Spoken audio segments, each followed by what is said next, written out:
Chris Claremont and John Byrne brought X-Men fans two of the most well-loved X-Men stories of all time, but their partnership came to an abrupt end with issue 143. Legend says Byrne was sick of Claremont having the final say, as he would put dialogue over Byrne's art before an issue would go to print, and this would often change the intent of Byrne's art. But what if John Byrne didn't leave the X-Men with issue 143? How would this have changed the series? It just so happens there exist notes from a conversation between Claremont and Byrne on the direction the series was heading around the time of Byrne's departure. You can compare these notes with the issues leading up to the Dark Phoenix saga and see things mostly line up. 2 issues for Arcade, 3 issues for Proteus, 2 issues leading into the Dark Phoenix saga that introduced Kitty Pryde, though no mention of Dazzler, probably because Dazzler wasn't really their character. Where things really start to diverge is at issue 134, where apparently the Dark Phoenix saga was supposed to end, while in real life, the story ended at 137, with 138 acting as an aftermath wrap-up. Byrne wrote a letter where he discussed how it took him and Claremont several attempts at the story before they settled on the Shi'ar Empire as the antagonists in the final leg of the Dark Phoenix saga. At one time, Professor X would defeat Jean, which was likely still the plan when these notes were written. The notes mention a Wolverine Nightcrawler team-up story for issue 135, which did end up happening as a 2-part story in 139 and 140. The notes for the next several issues are quite vague, and events that happen in the series don't quite match up with the notes. There were intended to be 5 consecutive issues featuring Cyclops after he presumably left the X-Men after Jean's defeat, as he did in issue 138,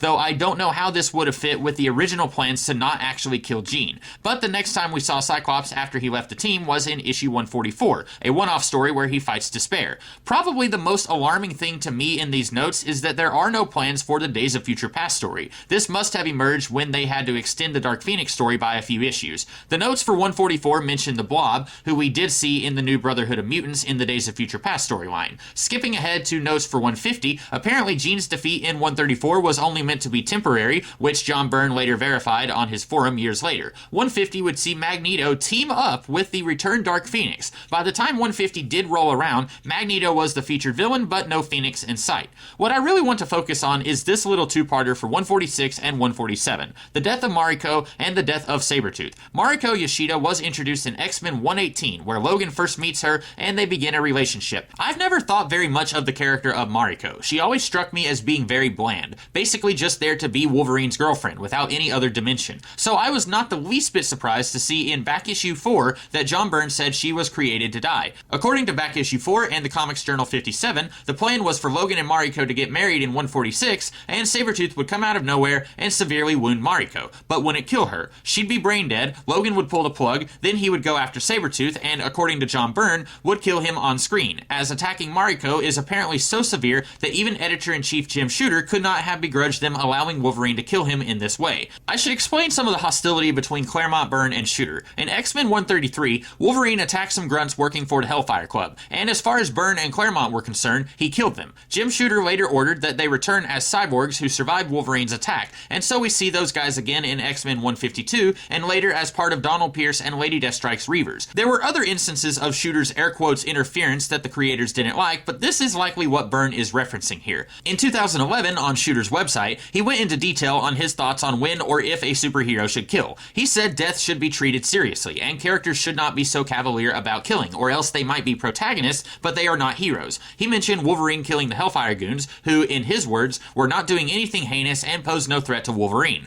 Not to take sides on this whole debacle, but I think it's likely Jim Shooter in 2011 was misremembering how Wolverine was portrayed in 1980. Wolverine was not always the unkillable bad booty that he is today. We would see in the Fall of the Mutants that if Wolverine has sustained damage, if he does not give his body time to rest, he could die. In the Dark Phoenix story, these clowns had guns and meant to harm Wolverine, so we can safely dismiss the implication that Wolverine killed guys just because he thought it would be fun. This was a kill or be killed situation. Wolverine could not take heavy gunfire and instantly heal like he can today. So getting back to Sabertooth killing Mariko and Wolverine exacting revenge, I don't think Shooter would have been on board with this. It seems this was a story Claremont and Byrne had discussed with each other, but had not yet checked in with Shooter on if they could do this. And while Mariko dying would be a big deal for Logan, I doubt Shooter could justify Logan murdering Sabertooth, even after something so traumatic. Sabertooth first appeared in another Claremont Byrne joint, Iron Fist issue 14, and Byrne says his designs for Sabertooth is what he thought Wolverine looked like under the mask, before finding out that Dave Cockrum had already designed a maskless Wolverine. So there was already this connection between the characters, even though Sabertooth would not show up in an X-Men comic until the Mutant Massacre, 5 years after the plans were made for Sabertooth to kill off Mariko. And even then, while Sabertooth and Wolverine tussled a few times, Scalp Hunter was really Wolverine's main foe from the Marauders. It wasn't until 1989 in Wolverine issue 10, written by Claremont, where the connection between these two characters would be put to page. As for Mariko, she would show up here and there, and the wedding between her and Logan was finally set to happen in X-Men 172 and 173, but instead of her sudden and violent death, she calls off the wedding and ends her relationship with Wolverine, thanks to the manipulation of Mastermind. She and Wolverine did still have feelings for each other, but the relationship was effectively over, and she finally died in Wolverine issue 57, not at the hands of Sabertooth, but at Wolverine's hands, as she was suffering from a poison blade sent by Matsuo Tsuruyaba. So a lot of what was planned for 146 and 147 would come to pass in other stories. Sabertooth screwing with Logan, Logan eventually killing Sabertooth, though that one was later undone, Mariko dying thanks to one of Wolverine's enemies, all of that later happened.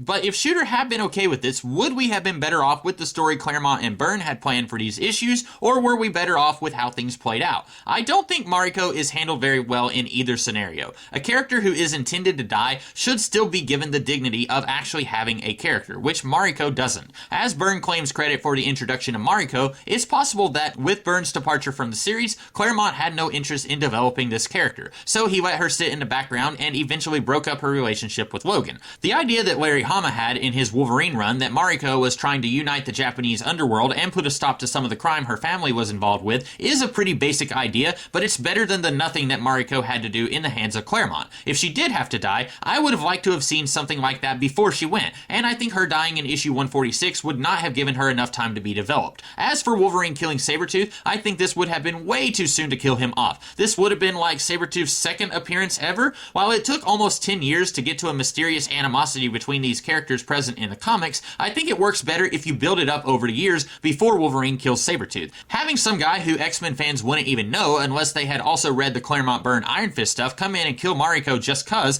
that doesn't work unless you already know about the beef these guys have with each other. And with Sabertooth set to die in issue 147, I doubt they would have ever explored this animosity. So that's what could have happened, and in this case, I'm glad it didn't. It could have been interesting to see, but I think we're better off with the way things played out instead. So that's it for this video. I hope you guys liked this one, and if you do, be sure to check out some of the other things I do around here. In the meantime, have a great rest of the day. Catch you later.